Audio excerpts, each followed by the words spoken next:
Undisputed. We are live from LA. I'm Jenny Taft here with Skip Bayless and Shannon Sharp. Good morning, guys. How we doing on this Monday? We're good. Yeah, I've got some bad news for both of us. What happened? My Dallas Cowboys are going to win the NFC East and play a home playoff game thanks to your stinking Eagles. You know what, Skip? Stinking! Can I drop it? We said they're going to win 6 games. The winner will have 6 games. It's gonna be Five. I'll take that. Yeah, way to go. Is that the latest? Yes. I have a question for you guys, though. You know, Skip, remember when we were trying to convince Shannon about Kyler Murray and just how talented the quarterback really is? Well, Shannon, listen up to this. Kyler Murray led the Cardinals on a comeback for the ages when Arizona found themselves down 30-26 with only 34 seconds to go in the game. Kyler completed 3 passes for 32 yards before escaping a sack, then unleashing a 43-yard bomb that DeAndre Hopkins came down with despite 3 defenders being all over him. It was one of the most incredible scenes I've seen. Shannon, was it a better throw or a better catch? Before I get to that, Skip, you deserve to lose. If you allow a team to go 75 yards in 30 seconds, you probably deserve to lose that game regardless of what transpired the last play. But given the last play and the heroics that happened between Kyler Murray and DeAndre Hopkins, Skip, I'm going to say the catch. Because normally what they do in the Hail Mary, and it's hard to say this was a Hail Mary, is that you only go to that single receiver side if he's single coverage. Because normally when you go trip side, 3 receivers, Skip, they load everybody there knowing you're trying to get the tip or the carom. But DeAndre Hopkins had 3 guys on him. There was no reason other than the fact that he's DeAndre Hopkins for Kyler Murray to throw this ball. But Kyler did a great job of buying time, and that's what he's able to do, Skip, with those legs of his.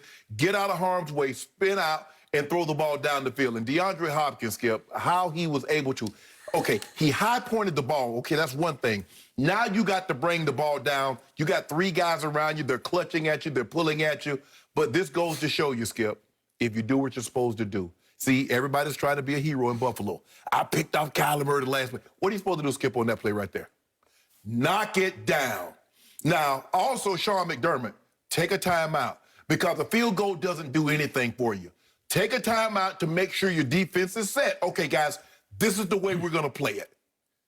He did nothing. Why? Why would you go home with those 2 timeouts? Now, you know they don't transfer over. You don't get 5 timeouts the first half next week. That doesn't happen. DeAndre Hopkins made an unbelievable play. I thought the Buffalo Bills did a great job, Skip, up until that point containing him. They did a great job up until that point containing Kyler Murray. They had picked him off, Skip. They had sacked him 3 times, and he just had a little over 200 yards passing the football. Didn't matter. For 59 minutes and 30 seconds, Skip, you did an unbelievable job. But the job was not complete. It's just like anything. It doesn't matter what you do until the beginning. Like, well, you got to get the rebound. We get the rebound, we got a shot. And we've seen teams miss the shot, and the team gets the rebound back, and then all that's out the window. I'm going to say DeAndre Hopkins because I've seen a guy make these throws, several of these throws on the Hail Mary before. Mr. Hail Mary himself, Aaron Rodgers. But for them to be able to do this is big for the Cardinals, Skip. And what it's done is that Kyler Murray's running down there, and he just pole vaulted himself into the MVP conversation, Skip. Maybe there were people having the conversation, and he overheard them talking about the MVP. But guess what? He's actually in the conversation right now as we speak. Deservedly so, but I'm going to say the catch because that was unbelievable over 3 people. Okay. My turn.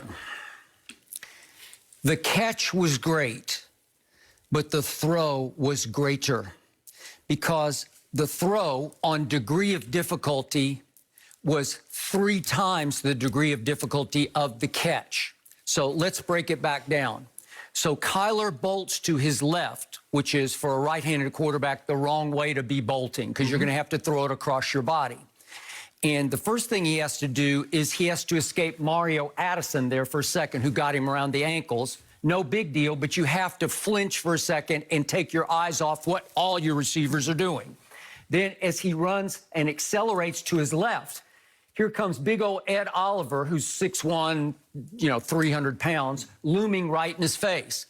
And Kyler at 5'9", we'll give him 5'10", he throws this ball falling sideways out of bounds. against his body, across his body, and manages to get enough velocity on it to get it 55 yards in the air.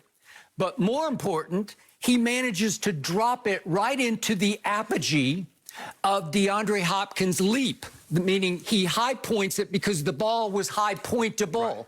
It was a perfect throw to a perfect spot against three of the, I don't know that you could find three better in concert DBs than those three. In combination, if you look at Jordan Poyer, who's been playing for a long time, and Micah Hyde's one of the better safeties in the game, and Tre'Davious White is definitely one of the better corners.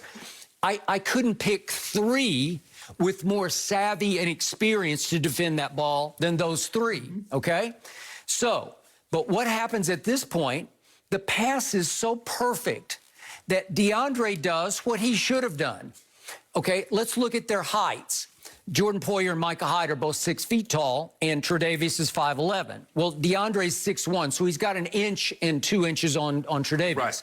So he's got a little bit of a height advantage. Now let's go back to the combine, and let's look at their verticals. Okay, DeAndre's vertical was 36 inches. It's jumping out of the gym. And you look at Poyer, he was 30.5, and Micah was 33, and Tre'Davious was 32. So on leaping ability, he's 3 inches clear on vertical of all three of them from their combine numbers, which weren't that long ago. And the point is, who's got the best hands of those 4 players? Well, obviously, it's what DeAndre does for a living, is he catches footballs. Right. How many of those kinds of catches has he made in his life from Deshaun Watson? Dozens, hundreds. It's what he does. Well, I think the thing is, Skip, is that it's not so much how often he catches the balls because we know he has exceptional hands. It's the moment. Because we've seen guys have moments where they don't catch the ball, and they're used to, and they always catch, like, man, he never dropped those, but he dropped that one. And Skip, for him to hang in the air, think about it now, this is not a 10-yard pass where the ball is gonna be right there on you. He has to time that jump perfectly, or he's gonna be coming down, or he's gonna be going up too soon. So everything has to be perfect from that distance. Okay, I got it, but that's what he does best versus what they do best.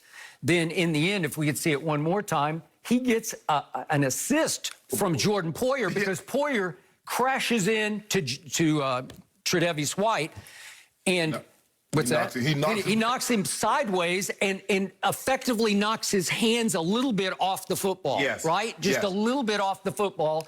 I'm not saying that he would have snatched it if he had the clean shot at it, but I think it's an assist for. Well, if he'd had the hand, if he'd took Poyer took the hand warmer pack off, he'd have got there sooner. First of all, that lets me know he was out of position because he should have never have to come from that distance in order to make that play, Skip. Like I said, if Sean McDermott should have, because I've been on teams where we call a timeout to make sure, Skip, everybody is perfect. Everybody understands their assignment. Knock the ball down. Why are they trying to intercept the ball, Skip? Some of the best advice, Skip, in my 14 years, and I had some coaches along the way, high school, from William Hall to Bill Davis, my college coach. Mike Shanahan gave me some of the best advice that any coach has ever given me, Skip.